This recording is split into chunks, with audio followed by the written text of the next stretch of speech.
Breaking news కడపలో ఒక దారుణ ఘటన జరిగింది। ఈ వార్త మిమ్మల్ని కొంత కలవరపాటుకు గురి చేయొచ్చు, కానీ మీకు ఈ వార్తకు సంబంధించిన విషయాన్ని తెలియచేయాలి అని, మీలో అవేర్నెస్ తీసుకొని రావాలి అని ఈ వార్తను ప్రసారం చేస్తున్నాం। 6 సంవత్సరాల చిన్నారిపై బాబాయి అత్యాచారానికి పాల్పడిన ఒక ఘోరమైన ఘటన కడప జిల్లాలో చోటు చేసుకుంది। ఆడుకుంటున్న చిన్నారికి చాక్లెట్ ఆశ చూపించి అత్యాచారానికి పాల్పడ్డాడు బాబాయ్। ఈ ఘటన ఆలస్యంగా వెలుగులోకి వచ్చింది। చక్రాయపేట మండలం అప్పిరెడ్డి గారి పల్లెలో ఈ ఘటన చోటు చేసుకుంది। చిన్నారిని 6 సంవత్సరాల చిన్నారిని మేనత్త వద్ద ఉంచి ఉపాధి కోసం ఇడుపులపాయలో ఉంటున్నారు ఆ చిన్నారి తల్లిదండ్రులు। మేనత్త హాస్పిటల్కి వెళ్లడంతో ఇంట్లో ఎవరూ లేని సమయంలో శివాజీ అనే వ్యక్తి అన్న కూతురిపై అత్యాచారానికి పాల్పడ్డాడు। ఆ తర్వాత ఎవరికి చెప్పొద్దని చిన్నారిని బెదిరించాడు ఆ శివాజీ అనే దుర్మార్గుడు। దీంతో భయపడి తల్లిదండ్రులకు ఎవరికి ఆ చిన్నారి చెప్పలేదు। 2 రోజుల తర్వాత నొప్పిగా ఉంది అంటూ తల్లిదండ్రులకు ఫోన్లో చెప్పింది చిన్నారి। అసలు ఏం జరిగింది అని ఆరా తీయడంతో ఈ ఘోరాన్ని బయటపెట్టింది ఆ చిన్నారి। దీంతో పోలీస్ స్టేషన్కి వెళ్ళి ఫిర్యాదు చేశారు। ఆ చిన్నారికి ప్రస్తుతం వైద్య పరీక్షలు నిర్వహించి కేసు నమోదు చేశారు పోలీసులు। ఒకసారి మా ప్రతినిధి కిషోర్ ఉన్నారు పూర్తి సమాచారం అందించడానికి। కిషోర్, ఈ ఘటన గురించి మీ దగ్గర ఉన్న సమాచారం ఏంటి? ప్రస్తుతం నిందితుడు ఎక్కడున్నాడు? Thank you Rohit. ఆడుకుంటున్న చిన్నారిని ఎరగా చూపించి గుడిసెలకు తీసుకెళ్లి అత్యాచారం చేసినటువంటి ఘటన చక్రాయపేట మండలంలో చోటు చేసుకుంది। చక్రాయపేట మండలంలో ఉన్నటువంటి అప్పిరెడ్డి గారి పల్లెకి చెందిన ఏదైతే ఈ శివాజీ సొంత బాబాయ్ శివాజీ ఆ పాపను చాక్లెట్ ఎరగా చూపించి సమీపంలో ఉన్నటువంటి గుడిసెలకు తీసుకెళ్లి అత్యాచారం చేసినట్టు తెలుస్తుంది। అయితే చేసినటువంటి నేపథ్యంలో కూడా ఒక్కసారిగా కూడా చిన్నారిని బెదిరించడంతో తల్లిదండ్రులను చెప్పడానికి కూడా సంకోచింది। అయితే ఇటీవల కాలంలో తనకు తరచుగా ఏదైతే మలద్వారం వద్ద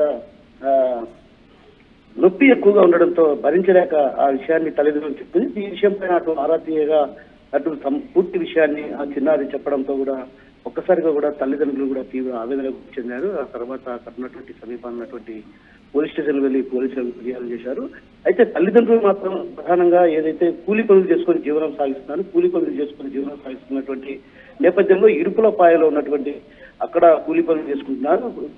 తన కూతురిని మేనత్త ఇంటి వద్ద ఉంచి చదివిస్తున్న తరుణంలో ఈ ఘటన చోటు చేసుకోవడం కూడా అటు తల్లిదండ్రులను తీవ్ర కలిసివేత గురి చేసింది। అయితే మేనత్త హాస్పిటల్కి వెళ్ళిన సమయంలో ఈ ఘటన చోటు చేసుకుంది। అయితే హాస్పిటల్కి వెళ్ళి వచ్చిన తర్వాత కూడా మేనత్త కూడా ఈ విషయాన్ని చెప్పడానికి భయపడింది। ఎందుకంటే తన వరుసకు బాబాయ్ అయినటువంటి బాబాయ్ బెదిరించడంతో ఒక రకంగా భయపడి ఇంట్లో కుటుంబ సభ్యులకు కానీ ఎవరికి విషయాన్ని తెలియజేయలేదు। అయితే ఇటీవల 2 రోజుల క్రితం ఏదైతే తనకు నొప్పిగా ఉందన్నటువంటి విషయాన్ని చెప్పడంతో తల్లిదండ్రులు ఆరాధించిన వెంటనే కూడా అటు తల్లిదండ్రులు ఇద్దరు కూడా ఫోన్లో అక్కడి నుంచి నేరుగా ఏదైతే అప్పిరెడ్డి గారి పల్లెకు చేరుకుని ఆ పోలీసులకు ఫిర్యాదు చేశారు। వేంపల్లె పోలీసులు ఏదైతే చక్రాయపేట పోలీసులు కేసు నమోదు చేసుకుని ఆ తర్వాత ఆమెను వైద్య పరీక్షల నిమిత్తం రిమ్స్కు తరలించారు। అయితే రిమ్స్కు తరలించినందుకు కూడా వైద్య పరీక్షలు నిర్వహించి ఆ తర్వాత నివేదికను వైద్యులు అధికారులకు అందజేశారు। అయితే ఈ వ్యవహారంపై అటు గోప్యంగా ఉంచడానికి ప్రధాన కారణాలైనటువంటి విషయం పైన కూడా అటు పూర్తి స్థాయిలో ఏదైతే పోలీసులు కూడా దర్యాప్తు కొనసాగిస్తారు। మరోవైపు ఈ ఘటన జరగడం కూడా అంటే ఒక రకంగా ప్రధానంగా కడప జిల్లా వ్యాప్తంగా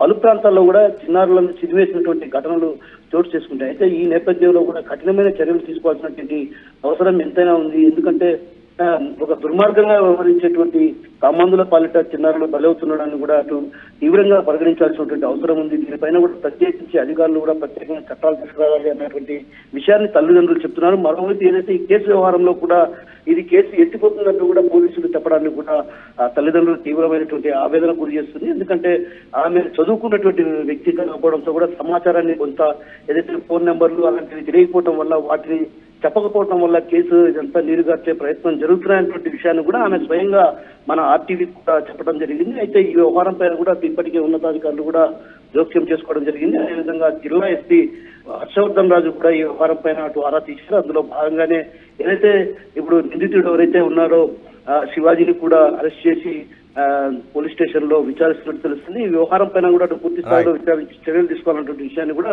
అతి తల్లిదండ్రులు చెప్తున్నటువంటి పరిస్థితి కనిపిస్తుంది। రైట్ కిషోర్, కడపలో దారుణ ఘటన చోటు చేసుకుంది।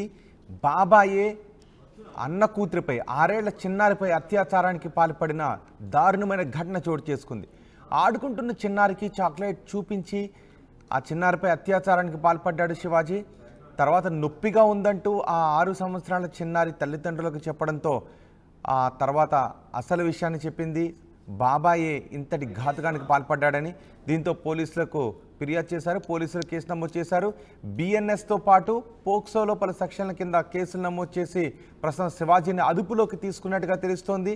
ఈ దారుణ ఘటన గురించి చిన్నారి తల్లిదండ్రులు మాట్లాడారు. వాళ్ళు ఏం మాట్లాడారో చూద్దాం.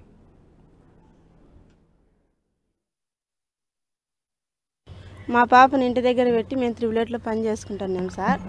మా ఆడబిడ్డ దగ్గర మా కూతురు ఉంటానింది, ఈ పాప దగ్గర ఉంటానింది సార్. ఉంటానంటే మేము రోజు ఫోన్ చేస్తూ ఉంటాం మా కూతురికి, ఎట్టుండవమ్మా, నువ్వు తిన్నావా లేదా, స్కూల్కి పోతున్నావా లేదా అని. నేను చేసింటే ఫోన్ నా కూతురు ఏం చెప్పిందంటే, అమ్మా అత్త వాళ్ళు హాస్పిటల్కి పోయినారు, మేము ఆడుకుంటున్నాము, శివాజీ బాబాయ్ వచ్చి నీకు చాక్లెట్ ఇస్తారా, సెల్లు చూపిస్తారా అని గుడిసెలేకి ఎత్తుకొని పోయి నా కూతురు చెప్పింది మేడం, నాకు చెప్పింది సార్. నాకు మరిది అవుతాడు, ఈ పాపకు బాబాయ్ అవుతాడు సార్. శివాజీ సార్ ఇచ్చాం సార్. వాళ్ళు పెట్టినారు సార్ కేసు, వాడు ఆ స్టేషన్లోనే ఉన్నాడు. ఆసుపత్రికి వచ్చినాం సార్. వాళ్ళు రిపోర్ట్లు ఇచ్చేటప్పుడు రీఛార్జ్ అని రాస్తారు కదా మాకు ఇంటికి, రాసేటప్పుడు ఫోన్ నెంబర్ చెప్పండి అని అన్నారు సార్. నాకైతే గుర్తులేదు, నేను చదువుకోలేదు మేడం అన్నే. అంటే ఈ కేసు ఎత్తిపోతాయిలే, అది కరెక్ట్గా లేదని వాళ్ళు గదురుకుంటున్నారు సార్ పోలీసు వాళ్ళు. మా పాపని ఇంటి దగ్గర పెట్టి అడుగు బ్రదర్, నాకెందుకు. అవును, 164 మహిళా ఎస్ఐతో స్టేట్మెంట్ రికార్డ్ చేయించడానికి వచ్చినాం. అది మేడం చేస్తుంది, మేము ఉన్నాం. అడుగు బ్రదర్, నాకెందుకు. అవును, 164 మహిళా ఎస్ఐతో స్టేట్మెంట్ రికార్డ్ చేయించడానికి వచ్చినాం. అది మేడం చేస్తుంది, మేము ఉన్నాం.